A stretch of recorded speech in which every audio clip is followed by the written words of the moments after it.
this whole kind of like fusing of like a man and his truck. I spent a lot of time out in Oregon too, and like male identity and truck identity are very fused. Yeah. You could never convince one of those guys to drive a Prius for a heartbeat. No. So there is kind of this kind of like hyper male element about like no one's going to tell me what to do. I don't want to have to change my ways, and I'm going to pollute the earth. And if you're a tree hugger, then you're just a pussy hippie. Yeah. And that it runs through everything, doesn't it? It kind of runs through all of the conversations. I'm going to have a sip of my super masculine drink right now. That I'm having mug envy. Compare the sizes here. Yeah. Wow. It's all right. You just set this whole conversation back 100 years. Sorry about that. With your huge, enormous brown sippy cup. 40 ounces. Your publicist just covered her face. but don't you feel like this?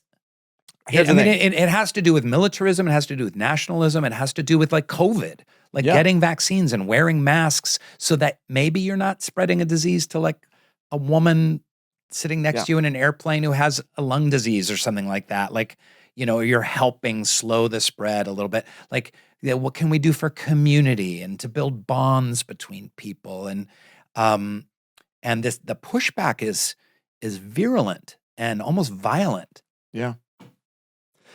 It is. And yet I try to understand it. Okay. What have you gleaned? I go out of my way to listen to those men. I listen to the things they listen to. I try to consume what they consume. And my observation is that Morgan Wallen? We're not that. That's what they listen to. We're not that different. Okay. I just genuinely believe we're not that different. I think if you get any one of those men who you're describing, some of which are my friends, and you put them and you have a conversation with no cameras, I think we have far more in common than we all realize. I don't see anything wrong with the masculine truck or the needing to show one's masculinity. I understand it because I think that all of us do that in different ways.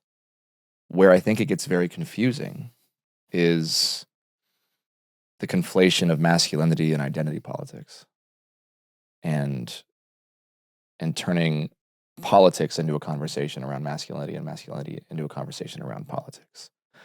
And that's where it starts to get a little weird. And, I don't have, as Baha'is, we don't talk about who we vote for. We don't campaign for people. We don't have flags on our houses saying like, we're pro this or pro that. We always vote on the issue, and we try to think about it from a spiritual perspective. Because the second we start to have those types of discourses, there's no unity that can happen. It's either my side or your side. And there's no winning. And the system is set up in such a way that a bunch of people have to lose in order for a few to win. So I try to understand it, and I try to meet these men where they are, and I don't feel like they're that different than me. I go to the gym.